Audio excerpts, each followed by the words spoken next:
Hey everybody, how's it going? I just wanted to show you what I've got going on.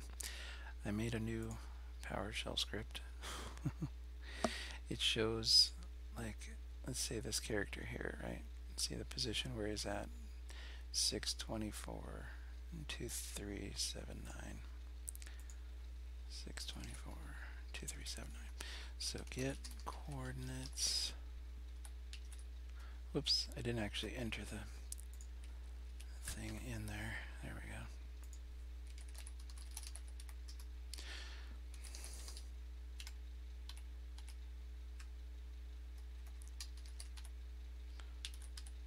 So the x coordinate 624, y coordinate 2379, and it spits out the number. So what I do is I take that into my points init function, and in this case I'm going to use fill the screen with that number 4755. And you notice I've chosen a different number here.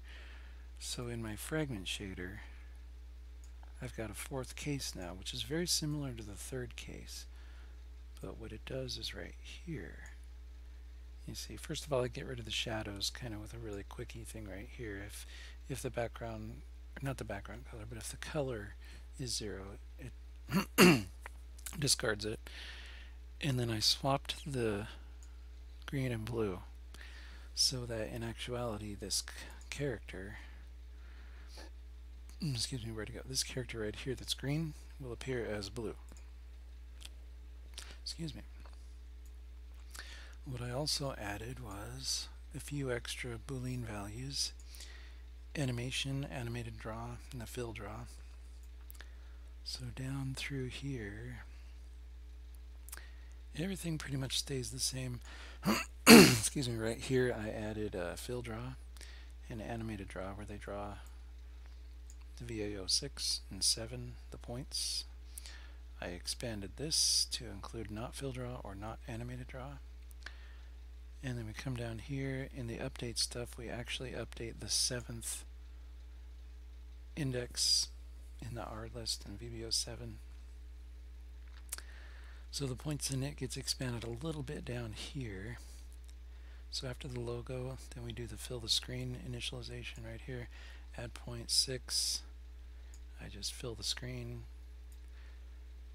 And then 4 and the 4755, which we just looked at. The next one here is an interesting one, the animated draw, which I'll show you in a second. It's in the 7th VAO, right? Just like fill the screen. See, it looks all this stuff here because it does fill the screen. And then it starts with 683, which happens to be like way up here at the top. It's one of these ones that's over here. I think it's right here, this one. And if you want, I can check it again. I can use the function to check it again. 1392, 337, 13.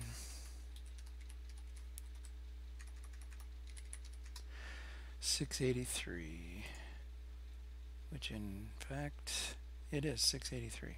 Okay.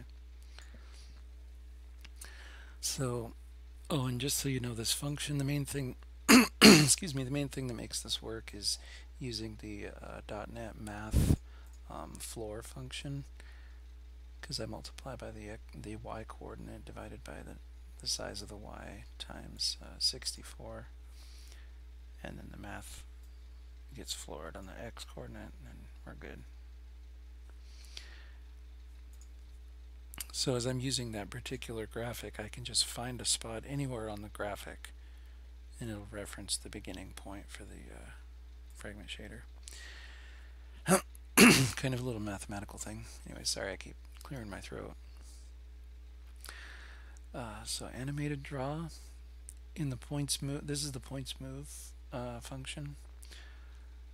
So this gets the next frame, sets it to 0. If this enumder is headed one way, then it adds to the next frame. If it goes above 685, because this is the cycle we want 683, 4, 5, back to 4 and 3. If it goes above that, and it resets it to 684 and changes the direction, so the next one will be 683. Because next time it will be false, it'll come down here and it'll subtract. And then as it gets to 683, it goes 682, then it'll reset it, go to 684, set it back to true, and go the other way. So, aside from the obvious adding tab 1, 2, 3, and 4, and setting the various states for whatever we want to display at that particular time, I will now compile and show you how this works. So we still have the game, which of course we're going to improve upon and make cool. And there's the inventory we're still going to work on. 2, there's the logo, just the beginning of what I might make my logo. So now they're all blue, the green guy that I chose. And then these guys are animated because it's constantly swapping the frame. So, alright, well that's what I wanted to show you. Thanks for watching. Be sure to like and subscribe. Leave comments in the section below the video.